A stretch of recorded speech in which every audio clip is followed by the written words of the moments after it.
that has to be purified to come to bhakti, which is to offer service to him, unmotivated. No motivation. Anukulyena Krishnanushilanam. Continually. Best to think about bhakti. I know you're asking these questions for other people, but they get really boring because they're not about love anymore. We want to know, how to come to Radha and Krishna in Vrindavan. We can ask these questions till we leave our bodies. Who are we trying to satisfy? Don't ask questions for other people. Ask questions for yourself. If you ask for other people, you don't really know what other people are thinking anyway.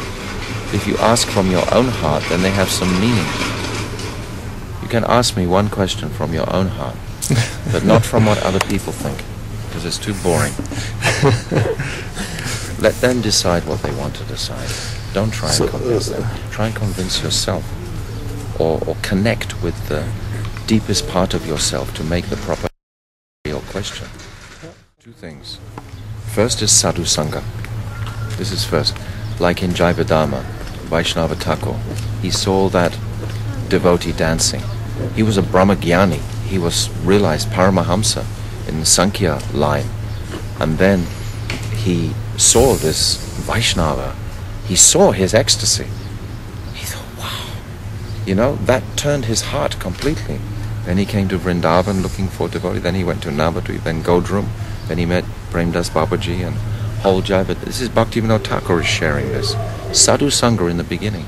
Like Ajamil, he met the Vishnu Dutas that gave him Sadhu Sangha.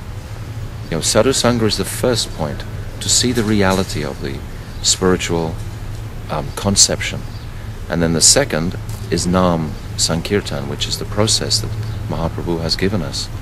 It gives us the power to understand the sweetness of Sadhu Sangha. Sadhu Sangha and Nam Bhajan. Living in Vrindavan, Mathura, Vas, living in Vrindavan. These are the 5 principal. But Sadhu Sangha out of everything is the first. It's in twofold, Prabhu. First is you have to connect physically with the sadhu. First you have to acknowledge the sadhu.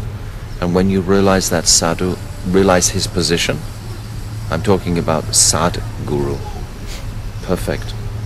Then I have to cultivate my relationship with him, which means I don't necessarily have to be in his association. I can, because I'm not always, I have to be somewhere else, but I'm always thinking what will please him. And in my heart, I'm always hoping to be with other devotees. And then Krishna will automatically arrange for those other devotees to come. That's his business. That's Krishna's job. If you want to associate with devotees and you're chanting, and you're having love for your guru, affection for your pure guru, then by some amazing mystical arrangement, you will somehow find yourself in the company of devotees.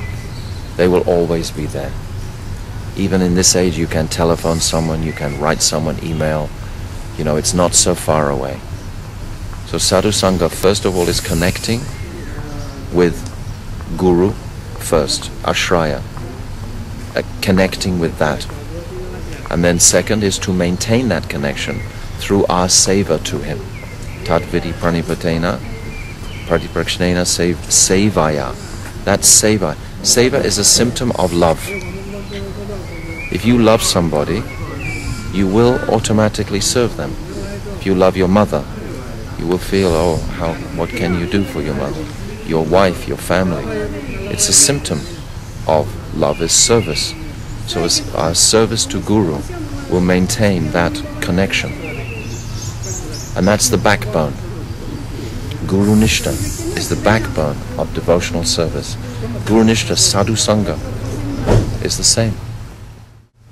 If you make a connection with some sadhus that you have high respect for, you take that away with you in your heart with a desire to please them and serve them. And you have listened to what they say and what is their desire, what is their manobishta, what do they want, what is their internal desire for you.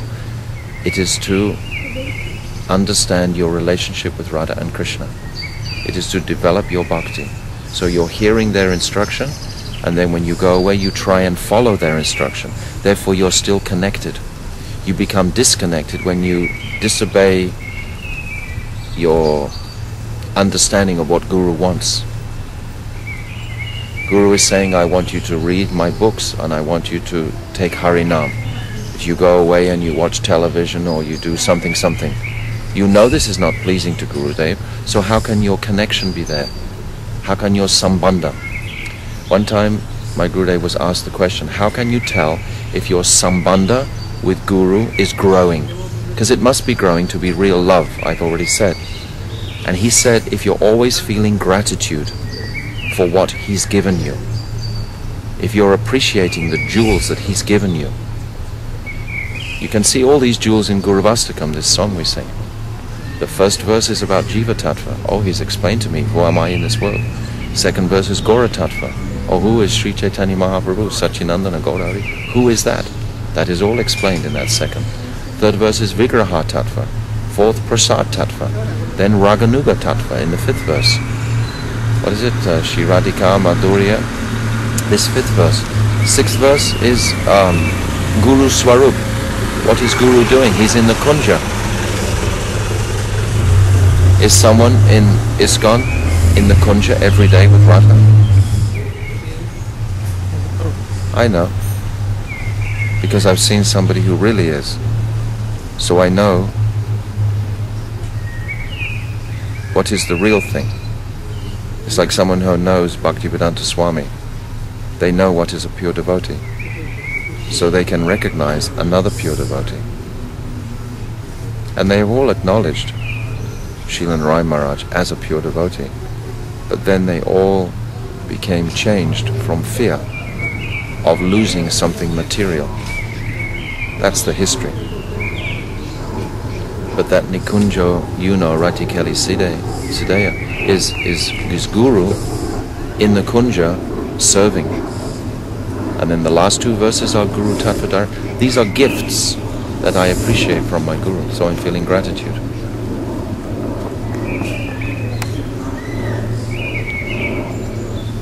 You will die without sadhu sangha. You will be the living dead. You will speculate and think, I will find a comfortable place in this world, and then your mind will say, to do bhajan. But actually the first thing is a nice place to stay with some people who satisfy my senses. And this is the material, like, conception of life. It's called Mishra Bhakti. You mix it with Bhakti. But it has to be moving under the power of Guru to be satisfying to the soul.